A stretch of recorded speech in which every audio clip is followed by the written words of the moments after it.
Madame, Monsieur, bonjour, bienvenue à tous. Voici les titres de votre journal. Ouverture ce matin à Addis Abeba des travaux du 30e sommet de l'Union africaine. La paix, la sécurité et le développement sont à l'ordre du jour. Ahmed Ouihia prend part à cette session en sa qualité de représentant du président de la République. Lors de la 36e session du NEPAD, Ahmed Ouihia a appelé les pays africains à renforcer leurs actions dans la lutte contre le terrorisme, réitérant la disponibilité de l'Algérie à partager son expérience acquise dans le domaine. Nous parlerons également de l'agriculture dans notre édition. Depuis Bouazgui appelle les professionnels du secteur à s'organiser autour d'associations et de coopératives pour un meilleur rendement.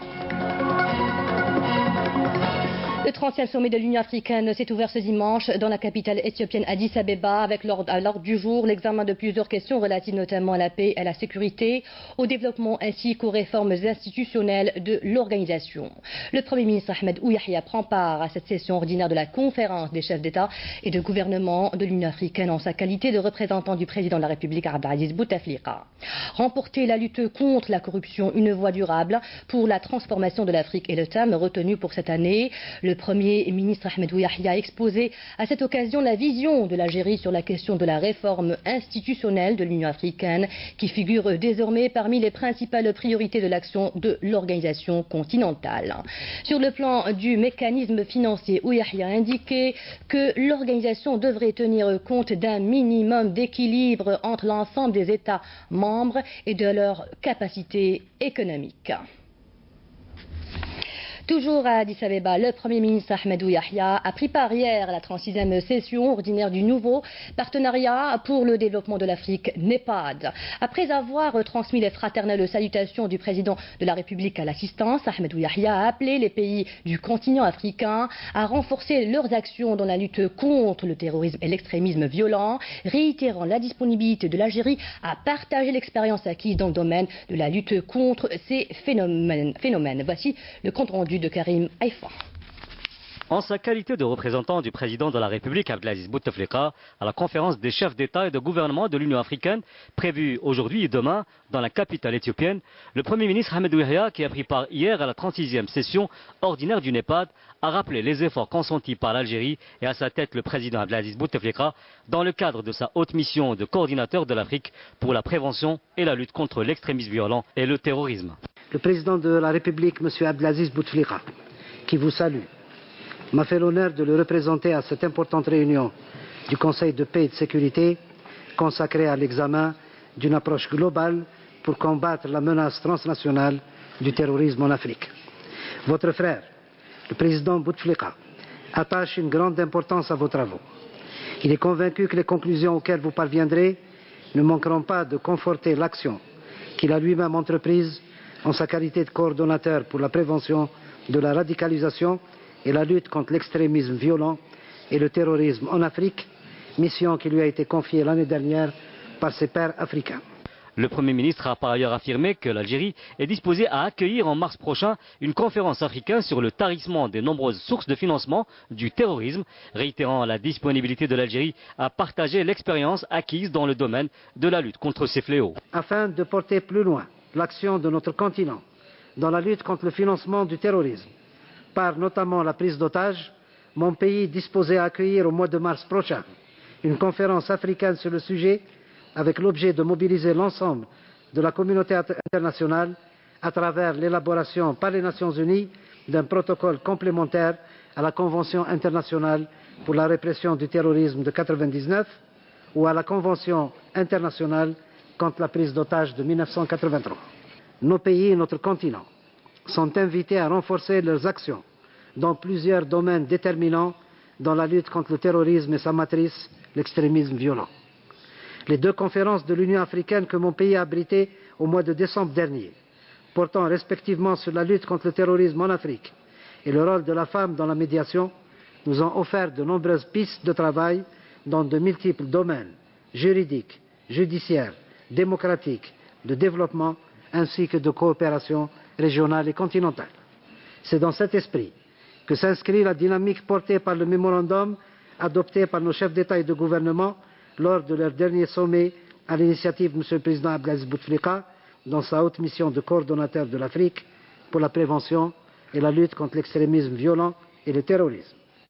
C'est dans cet esprit également que sera élaboré, avec le concours de la Commission de l'Union africaine, le projet de plan africain de prévention de la radicalisation et de la lutte contre l'extrémisme violent que le président Bouteflika soumettra à ses pairs au sommet qui se tiendra à Nouakchott en juillet 2018.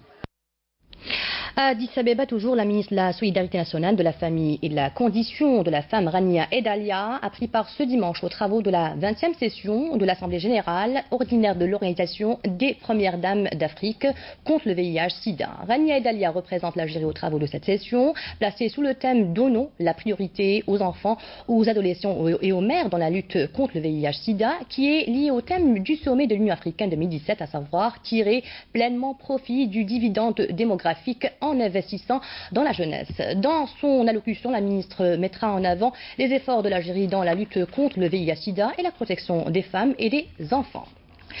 L'Algérie, dont l'expérience en matière de lutte contre le terrorisme et l'extrémisme violent est avérée et reconnue, a été citée à plusieurs reprises dans le rapport présenté par le Conseil de paix et de sécurité CPS sur ses activités et sur l'état de la paix et de la sécurité en Afrique à l'occasion de la 30e conférence des chefs d'État et de gouvernement de l'Union africaine qui se tient à Addis Abeba. Les efforts de l'Algérie en la matière ont été soulignés compte tenu de tout ce qu'elle entreprend dans le cadre de la lutte contre le terrorisme, ainsi que sa disponibilité à partager son expérience avec les pays du continent pour lutter contre ce phénomène transnational et ses connexions. Dans le cadre de la lutte antiterroriste et suite à l'opération de qualité menée vendredi dernier par un détachement de l'ANP près de la commune de Chechar dans la wilaya de Khenchla, 5e région militaire, et après l'identification de 2 terroristes parmi les 8 criminels abattus, il a été procédé à l'identification de 2 autres terroristes. Il s'agit en l'occurrence du dangereux terroriste recherché M. Ammar alias Zaid Abdallah, activant au sein des groupes terroristes depuis 1995 et responsable de plusieurs actes criminels. Il s'agit également de Bey Mourad alias Abou Firas qui avait rallié les groupes terroristes en 2010. Et dans le cadre de la sécurisation de nos frontières et de la lutte contre la criminalité organisée, les détachements de l'ANP ont arrêté à Insalah et Ngezam, 6e région militaire, 16 contrebandiers et saisi 2 armes à feu, une quantité de munitions, un véhicule tout-terrain, 7 groupes électrogènes et 4 marteaux piqueurs, tandis que des éléments de la gendarmerie nationale ont intercepté à Béchar, 3e région militaire, un individu en possession de 6 paires de jumelles. Par ailleurs, une unité relevant des gardes-côtes a réussi lors d'une opération de recherche et de sauvetage en mer à Mostaganem, 2e région militaire, à porter secours à 4 candidats à l'immigration clandestine, alors que 23 immigrants clandestins de différentes nationalités ont été appréhendés à Tlemcen, Adrar, Biskra, Tindouf et à Lagouat. 21e anniversaire commémoratif aujourd'hui de la disparition du secrétaire général de l'UJTA, Abdelhak Ben Hamouda, assassiné par les hordes terroristes le 28 janvier 1997 à Alger. À cette occasion, la centrale syndicale lui a rendu hommage en présence du ministre de l'Énergie Mustafa Guitouni, du ministre du Travail, de l'Emploi et de la Sécurité sociale Mourad Zemali et en présence du ministre de la Communication Jamal Kawan.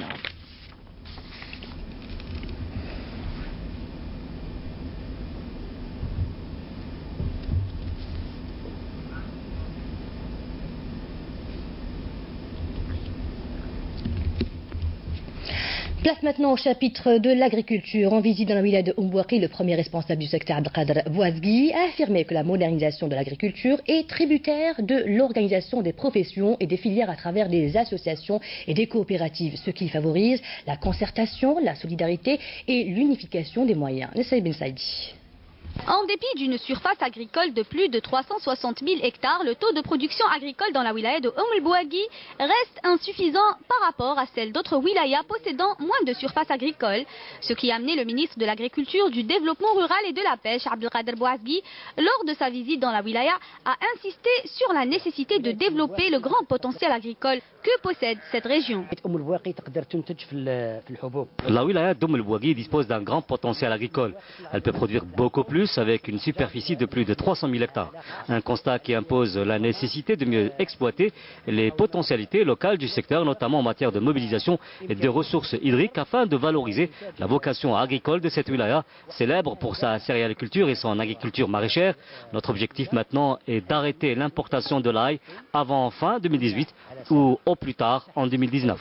Lors de sa visite au complexe régional de viande rouge de Ain Mlila, le premier responsable du secteur a mis l'accent sur la nécessité de valoriser cette filière afin de couvrir les besoins du marché national. Il faut optimiser impérativement l'exploitation de cet acquis pour lequel l'État investit plus de 2 milliards de dinars. Cet équipement doit assumer son rôle à l'échelle régionale et nationale en adoptant une meilleure organisation du processus de production, considéré actuellement comme faible, et en ayant recours à des opérations de promotion. Le ministre a par ailleurs inspecté le projet de réalisation d'un silo en béton armé dans la région de Takza, commune de Sigus, d'une capacité de 30 000 tonnes, qui a mobilisé un investissement public de près de 2,5 milliards devra être réceptionné en août prochain. Direction Al-Taraf à présent. Pour son développement agricole, de nouvelles méthodes et techniques sont depuis quelque peu utilisées. Sortir du modèle classique et aller vers la modernité pour optimiser la production, c'est la nouvelle devise dans cette wilaya. Madame Boutouaba. La wilaya de Taraf, communément appelée wilaya verte, est connue pour sa nature généreuse, ses zones humides et sa terre fertile. Une révolution agricole est en marche dans cette région. Les investisseurs se multiplient, le secteur se développe à vitesse grand V, avec notamment la création de pépinières qui produisent des plants à longueur d'année à destination des agriculteurs qui délaissent de plus en plus les moyens classiques pour s'orienter vers les dernières technologies en date. La production est très satisfaisante dans ces pépinières. Nous utilisons des moyens à la pointe de la technologie. C'est grâce aux partenariats étrangers que le transfert technologique a pu avoir lieu. Un partenariat gagnant-gagnant pour ces investisseurs, lesquels, grâce à l'adoption de ces nouvelles technologies, peuvent produire des plants de fruits et légumes de grande qualité, comme c'est le cas dans cette pépinière où beaucoup d'ingénieurs algériens bénéficient régulièrement de cycles de formation, profitant de l'expérience et du savoir-faire du partenaire étranger pour gagner du temps et augmenter la production. Objectif, atteindre l'autosuffisance au niveau régional et national et aller vers l'export par la suite.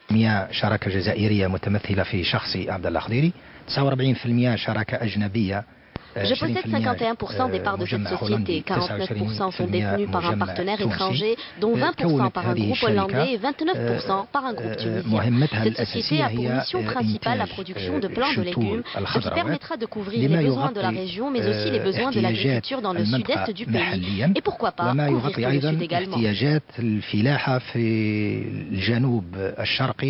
Notre rôle est de former les cadres algériens. Actuellement, nous avons 5 ingénieurs à notre actif et le nombre est amené à croître très prochainement. Direction un autre exemple de partenariat réussi. Le propriétaire de cette société a procédé à la signature d'un contrat de partenariat afin qu'elle soit représentée au niveau de l'Afrique et du monde arabe. L'objectif étant d'acquérir régulièrement de nouvelles technologies qui seront utilisées dans l'agriculture. De leur côté, les services agricoles de la wilaya ne ménagent pas leurs efforts avec toute une panoplie de mesures de facilitation destinées à attirer les investisseurs. Nous demandons à tous les investisseurs dans le domaine de se rapprocher de nos services. Nos portes sont grandes ouvertes. Nous leur garantissons toutes les facilitations requises. L'objectif principal étant de développer le secteur agricole. La wilaya de Taraf est caractérisée par 2 principales vocations, le tourisme et l'agriculture, et elle est bien partie pour occuper la première place du podium national, notamment dans cette dernière. Direction Boussaada à présent, nous vous emmenons faire un petit tour dans cette région qui recèle de petites merveilles pour les touristes. Le marché de l'artisanat qui vaut le détour ou encore des hôtels qui connaissent une opération de relooking afin de drainer plus de touristes, comme nous le dit Bouchra Bouali. Lieu privilégié des touristes, le marché de l'artisanat de Boussaada draine beaucoup de visiteurs à la recherche de produits typiques de la région.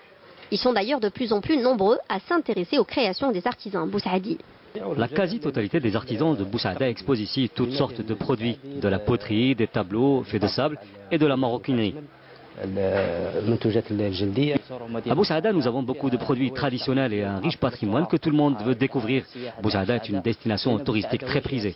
C'est parce qu'elle est très prisée que Boussaada s'attelle à réhabiliter son parc hôtelier afin de mieux accueillir ses visiteurs.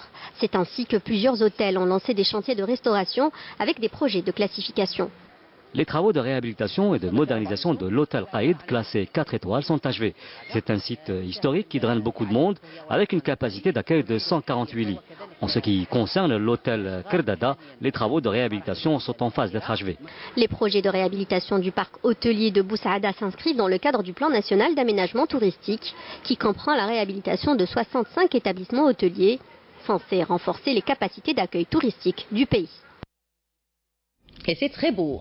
Du développement local à présent dans la wilaya déléguée de Tougourt, plusieurs projets de divers secteurs ont été lancés, notamment ceux de l'habitat, la jeunesse et sport et la santé. 2 hôpitaux sont en cours de réalisation, nous dit Hasna Zouberi.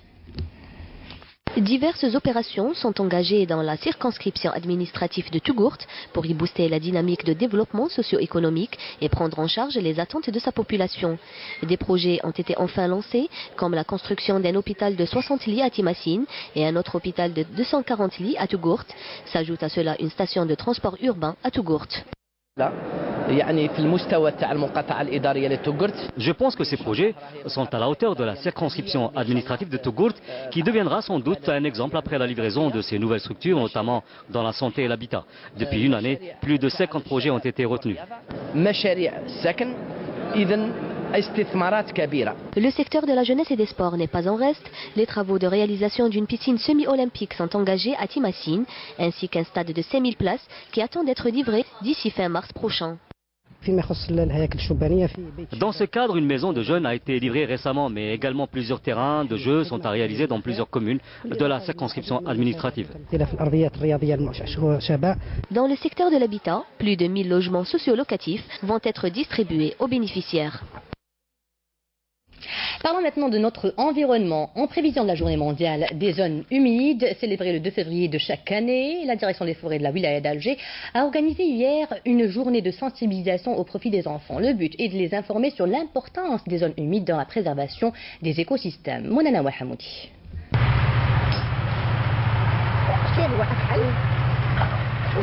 Ils suivent curieusement et avec beaucoup d'enthousiasme le passage des oiseaux d'eau au-dessus de cette retenue collinaire artificielle située à Dounia Park. Aujourd'hui, le site fait office d'un espace pédagogique par excellence au profit des jeunes enfants en vue de les sensibiliser à l'importance des zones humides dans la préservation de l'écosystème, mais aussi dans la production des énergies renouvelables. J'ai appris que les zones humides constituent l'habitat exclusif de certaines espèces d'oiseaux et de poissons. Les eaux qu'elles contiennent sont également source d'énergie.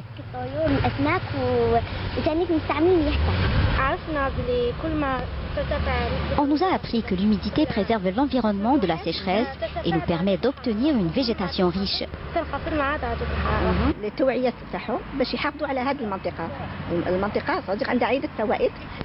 Nous expliquons aux enfants l'importance des zones humides dans la production des énergies propres. Ici, nous pouvons également pêcher des poissons et des oiseaux à condition que ça soit en dehors de la période de nidation. C'est également dans les zones humides que poussent principalement les roseaux qui permettent de fabriquer des brise-vents ou autres. Ces lieux sont surtout une source très importante d'eau.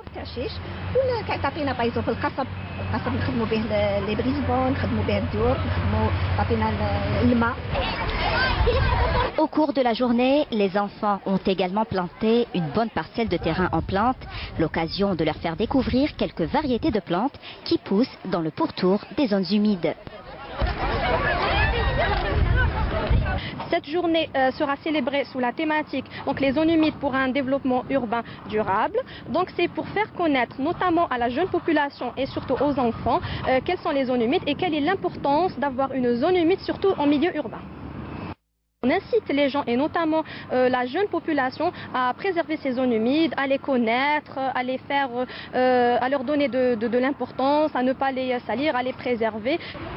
Ateliers de dessin et projections de documentaires autour de la thématique, autant d'activités qui ont été organisées aujourd'hui en vue d'éveiller la sensibilité et l'amour de la nature chez les enfants. On reste avec les zones humides pour parler des oiseaux migrateurs qui sont de retour dans le parc de Taza à Djidjel. Une opération de comptage est en cours pour connaître plus sur ces espèces. L'opération est menée par la direction des forêts en collaboration avec l'université de Djidjel. Badia Amarni nous en dit plus. Djidjel renferme de nombreuses zones humides et des plus importantes en Algérie. Ces derniers temps, cette wilaya enregistre le retour des oiseaux migrateurs. Comme chaque année, la conservation des forêts mène une opération pour connaître le nombre et les espèces. Nous avons lancé une opération en étroite collaboration avec la direction de la pêche et le parc national de Taza. Cette année, l'université du Jijel participe à cette opération. Les données récoltées sont transférées au Centre national d'ornithologie. Nous venons chaque année pour récolter des statistiques sur ces oiseaux. Nous inventorions les nouvelles espèces qui sont arrivées, celles qui sont déjà venues les années passées et ne sont plus revenues. Et nous essayons de comprendre quelles sont les raisons à cela. L'année dernière, le nombre de ces oiseaux migrateurs a connu une hausse dans les zones humides de la wilaya de Jijel, ce qui renseigne sur la santé de l'écosystème de la région.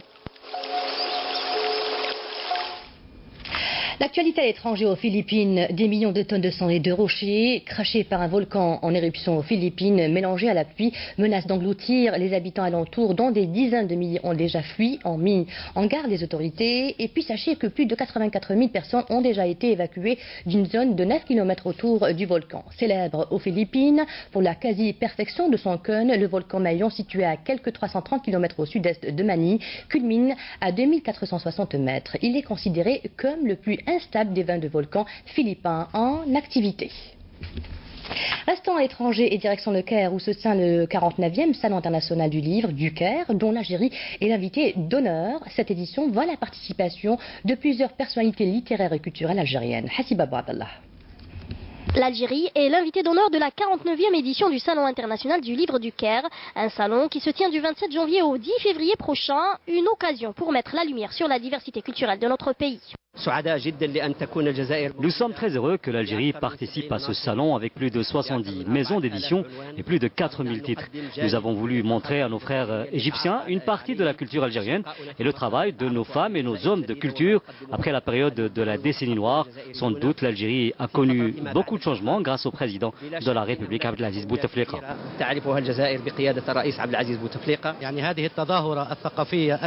Cette manifestation culturelle internationale représente un rendez-vous particulier avec ses participants et ses visiteurs. Que l'Algérie soit l'invité d'honneur de ce salon, cela reflète les profondes relations d'amitié entre les deux pays frères. Cette édition verra la participation de personnalités littéraires et culturelles algériennes, à l'instar du romancier Wassine El Arj et du réalisateur Ahmed Rachdi. Je tiens à remercier le ministre algérien de la Culture pour la participation de l'Algérie qui est l'invité d'honneur de cette édition. Il y a eu auparavant un entretien avec monsieur le ministre, mais aujourd'hui, beaucoup de choses se sont concrétisées. À cette occasion, l'Algérie honorera d'éminentes personnalités culturelles, artistiques et littéraires en reconnaissance de leur rôle dans le renforcement de la coopération culturelle entre l'Algérie et l'Égypte. C'était donc un sujet signé par Hassiba Abdallah. Place maintenant au football avec les résultats des 18e journées du championnat de Ligue 1 Mobilis. Et pour nous en parler, avec nous sur le plateau, Hakim Keshroud. Hakim, bonjour. Bonjour Fella, bonjour à toutes et à tous. Merci. Alors, quels sont donc les résultats, Hakim? Une journée qui a profité à l'USMA d'Alger, qui est allé chercher une précieuse victoire du côté de Tajnant, mais également marquée bien sûr par la défaite des poursuivants qui sont juste derrière, et ce match nul où l'on dit souvent la montagne qui a accouché d'une souris dans le Big Derby algérois entre le Mouloudia d'Alger et le Shabab Riadi de Belouizdad, une rencontre qui s'est soldée sur un score nul de 0 partout. La journée avait débuté donc jeudi avec ce match au stade du 20 août 55 où le MC Oran est allé damer le pion et tenir en échec le Nasser Hussein Dey à domicile. Pourtant, c'est les Oranais qui avaient ouvert la marque dès la 19e minute de jeu par Toumi. Le Nasser Hussein Dey a dû attendre pratiquement la 92e minute de jeu pour égaliser sur penalty et bien sûr ainsi partager les points. La bonne opération également, c'est le CS Constantine, le leader, qui est allé la ramener de Bel Abbès avec cette victoire des Constantinois sur la formation de Bel Abbès, donc avec des buts, réalisation donc de Lamri 12e et bien sûr Abid 55e minute de jeu qui reste quand même buteur, le CS Constantine qui enregistre 8 points d'avance sur les poursuivants directs. Dans le troisième match, vous allez le suivre, le match qui intéressait plusieurs amoureux de la balle ronde, le Paradou Athletic Club qui recevait la GSK Bidé, là encore la GSK qui passe à côté et qui perd face au Paradou Athletic Club grâce grâce à 2 réalisations signées Neji, 40e et 50e. Le Parado Athletic Club, grâce à cette victoire, monte et grimpe à la 8e place du classement général avec 25 points. Les résultats complets à l'issue de cette 18e journée disputée jeudi, vendredi et samedi avec l'US Biskra qui avait battu donc l'Entente de Sétif 1-0, l'USM Blida qui s'impose face à la GS Saoura 1-0, le Paradou qui s'impose face à la GS Kabylie 2-0, match nul entre le Nasser Hussein et le MC Oran 1 but partout, l'USM Bel qui a été battu à domicile par le GS Constantine 2-1, Tejnant qui a été battu par l'USMA 3-0 et l'USMA qui grimpe à la 2e place du classement, le Harash qui a perdu face à l'Olympique de Médée à 3-2 et ce 0-0, je le disais tout à l'heure, entre le Mouloudia d'Alger et le Shabab Riadi de Belouizdad. Au classement, le CSC toujours en tête avec 38 points, suivi de l'USMA d'Alger, 2e avec 30 points, 3e la GS Saoura 30 points, 4e le Mouloudia d'Alger avec 30 points. Juste derrière, c'est le MC Oran qui est 4e avec 29 points au bas du classement. Blida en dernier avec 12 points. Juste avant, il y a le Harash avec 16 points et la GS Kabylie 14e avec seulement 18 points. En Ligue 2 également, on a joué pour le compte de la 18e journée les rencontres les plus importantes qu'il fallait suivre ce week-end. L'AS Ain Lila qui s'est imposé 3-2 face au Shabab Bariadi d'Ain Fekroun. La GSM Skikda qui s'est imposée dans un match chaud face au Ralia Mascara 2-1. Et puis enfin, le Mob de Béjaïa qui, grâce à sa victoire 1-0, prend la première place du classement général de la Ligue 2 avec 35 points, suivi de Ain la 2e 34 points, GSM Skikda 3e 32 points et puis au bas du classement c'est le Cap de Batna qui ferme la marche avec seulement 15 points. Merci à vous Hakim Kachroud. Et c'est la fin de cette édition préparée par la rédaction de Canal Algérie. Dans quelques instants, les prévisions météo de Amal Aribi. Merci et au revoir.